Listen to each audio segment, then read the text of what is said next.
So we open with Carrie getting some work offers at Palo Alto, South by Southwest, but Virginia, oh yeah, that's near a man that's emotionally abandoning me. Of course I'll take that. Carrie is anything if not consistently self-sabotaging. Self-sabotaging not even 4 minutes into the episode. I think it was like 2. So she tells the heifers, since I'm only going to be an hour from Norfolk, why not breeze over? Oh, God. And end that crappy relationship and start hunching the gardener? This is a punishment. However, we're at Marco's or whatever, Mario's soft opening and ain't nobody trying to get his bread. People still eat bread? In this Olympic world? Girl, boom. So Carrie invites one of the girls to Virginia as an emotional airbag, and Seema says, well, why not me? I see why Samantha didn't clock in for this, and I see why Kim Cattrall didn't either. I want to go to bed. It is 9:05, and this is just making me want to call it. Do I have any NyQuil? I'm going to need a sleep aid after this, although it's already boring. So, before Carrie can get on the road, Wyatt's mom asked her if she could bring some Adderall to Virginia. When did she become a street pharmacist? I was just thinking you're in New York, you're well connected. She's like, yeah, to go to dinner, not to score a stash. Ooh, girl, Charlotte's like, give me your phone, I got the hookup. So, oh God, Mama Joyce Wig finds out her assistant's leaving for a new job. She's like, I put together a short list. This ain't personal. Oh, they've been together for a project for 8 years that was supposed to take 1. She's like, I gotta move on. God, this Mama Joyce Wig. This isn't right, man. This isn't right. Over with Charlotte, the younger gallerinas are selling pieces at the after party, so Charlotte's gotta go out too. With Cynthia and Carrie at the apartment, Carrie gives Cynthia a key and she's giving the gardener a key but ain't giving Aiden a key.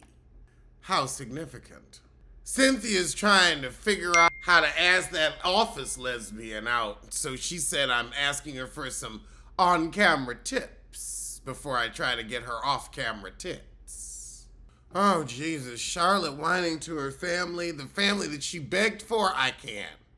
Girl, at work, Seema find out her boss retiring. Girl, he's selling the business to Ryan Serhant. She said, I'm gonna take some sick days. All right. I didn't know we got sick days in real estate. So Seema don't know what she gonna do about her business, so she goes to Virginia with Sarah. Oh, God. Mama Joyce Wig whining about Grace taking the job, and I gotta look at this damn hair. When I say I hate this wig, I hate this wig. I want to burn it down.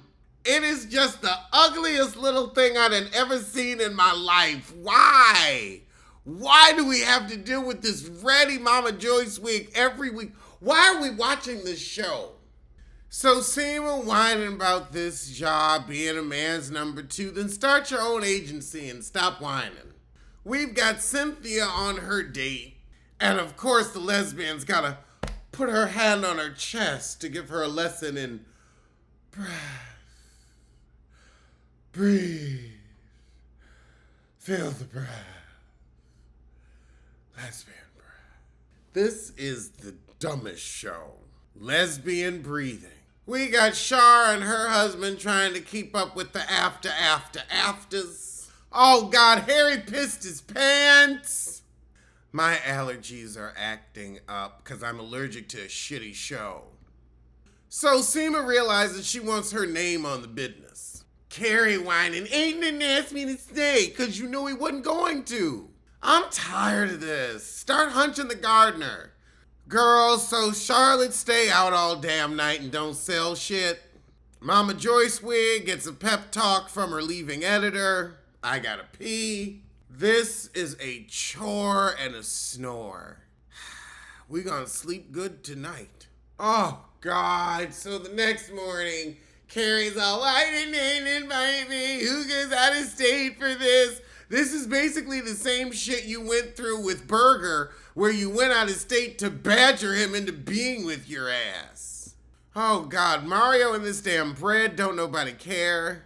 Seema gonna stay with her job, and they fuck up the car. I knew when I saw that severe tire damage shit they was gonna fuck up the car. Foreshadowing. Is this it? Can we be done? So now Seema gonna leave and invest in herself. We don't care. And of course it's Aiden to the rescue. Carrie got her wish to stay over in the guest house. And that was the shit. And I mean shit. Ugh. How bad was it? It felt like an episiotomy. It felt like fisting. I was stretched beyond my limits. And for no good reason. No joy, no pleasure, just pain. Y'all could have retired without boring the hell out of us, without ruining this show. You could have retired without this. But it's okay. It's okay. PopRoast finally has its own food podcast over on my Patreon. Head over and check it out. But before we get to that, Mariah Carey's new song, The Dangerous Type.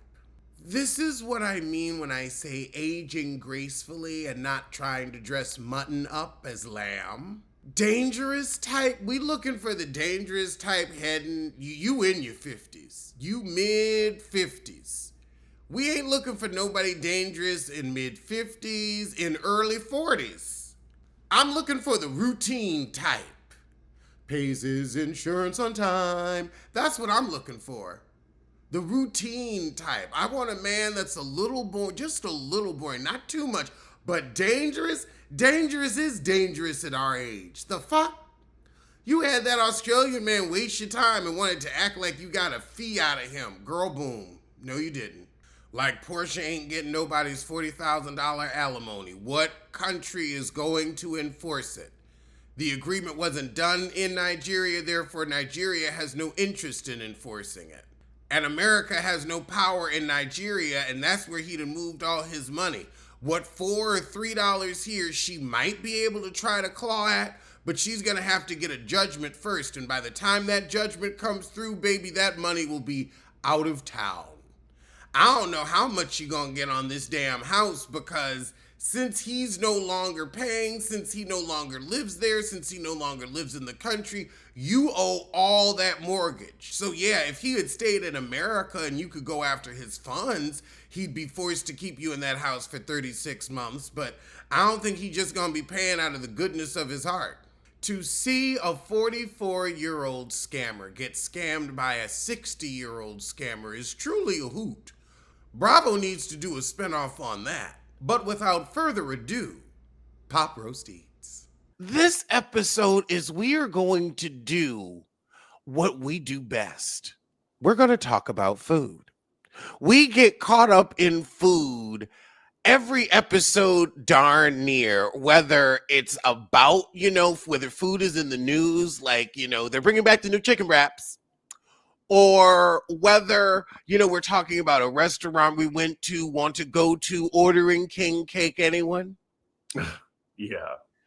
Well, I figure since I'm in a new city and you're in a fabulous city, we should have a whole segment where we talk about the places that we go and the things that we eat. Okay. Now, do you remember Balducci's? That sounds very familiar, but I have never been. It is a high-end Italian grocery store. And it's very interesting. Black people from, I think, the Midwest, I think we say Italian, because Buffalo could kind of be considered the Midwest. It has Midwest tendencies. It's more Midwest than like downstate New York is. But I don't hear that so much in the South. Yeah, we say Italians. Yep. Yeah, I think that's a Midwestern thing. But there used to be a really nice Balducci's in an old bank building on 14th and 8th, right when you got out of the ACE. And oh, wow. yeah, I don't know what it is. What is it now? Probably a Walgreen Ooh. or a CVS. Actually, it's a CVS Yeah, that's why I didn't. because it looks like a A bank bank. front, right? Yeah, that's a Mhm. CVS now. It's on 14th and 8th. A CV. Well, it used to be a high-end Italian grocer, Balducci's, and so my friend took me to a place called De Bruno's that gives Balducci's, but without like it's nowhere near as ridiculously priced. It's nowhere near as ridiculously priced. And I will say this is they also have a restaurant like they're on Chestnut Street